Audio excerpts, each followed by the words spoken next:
Get a number 4 and 5 hex key wrenches. Start unscrewing the 2 screws positions on the front of the pole. Take 2 number 10 wrenches. Unscrew the screw holding the square telescopic profile. Push the square profile downward.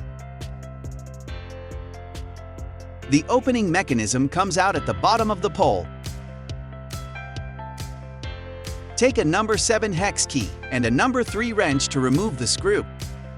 And remove the mechanism.